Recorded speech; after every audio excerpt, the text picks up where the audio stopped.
R15 V4 V4 black colour golden ring. আমি কখনো এসব গাড়ি চালাইনি, কিন্তু ভালো লাগছে। কিন্তু বেশি দূর চালালে এইসব গাড়ি না, এইসব গাড়ি মজাই মজা। হ্যাঁ, এইসব গাড়ি চালিয়ে মজাই আলাদা। বাহ বাহ বাহ বাহ বাহ, অ্যাক্সিডেন্ট হয়ে যাবে। না, গাড়ি দেখাও, পুরো বেলা কাঁপছে। যা দাম দিচ্ছি আমরা, পুরো বেলা কেঁপে যাচ্ছে। কোনো চ্যালেঞ্জ হবে না, একটাই চ্যালেঞ্জ, নিজেকে চ্যালেঞ্জ দেবো। এই দামে দেবো, পুরো মার্কেট এমনি জ্বলে রাখ হয়ে তুমি যাবে। তো সব বলে দিলে। ও, দুই পৃথিবী, দুই পৃথিবী। ব্ল্যাক কালার, হ্যাঁ। ব্ল্যাক বিউটি গোল্ডেন রিং এর সাথে পেয়ে যাচ্ছ 2023 এর গাড়ি। হুম, যার দাম দেবো ধারণার বাইরে। 2023 এর মিডিলের গাড়ি। আমি তো দাম দিলাম না, তো তুই চমকালো কি করে হলো? তো দাও, তুমি দাও। দাও।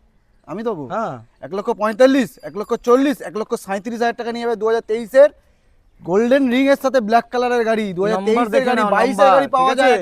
1,40,000 টাকা। নম্বর দেখে নাও, নম্বর দেখে সার্চ করে দেখে কোনো নেবে। লুকিয়ে ভিডিও হচ্ছে না। 2023 এর এই দেখো কোথায় এসডি মোটরস হ্যাঁ। নাম্বার। কার ইনফোতে গিয়ে সার্চ করে দেখে নেবে। তারপরে এটা এটা 2024 এর গাড়ি। হুম, দাম 1,45,000 টাকায় নিয়ে যাবে। আর কি চাই? ডাউন পেমেন্ট ওটাতে করবে 1,37,000, মোটামুটি ওই 50,000 টাকা করে দেবে। আর এইটা করে দেবে ওই 60,000 টাকা ডাউন পেমেন্ট করে দেবে। চলে যাচ্ছ, গাড়ি নিয়ে যাও। এটিএম যাচ্ছে, এটিএম।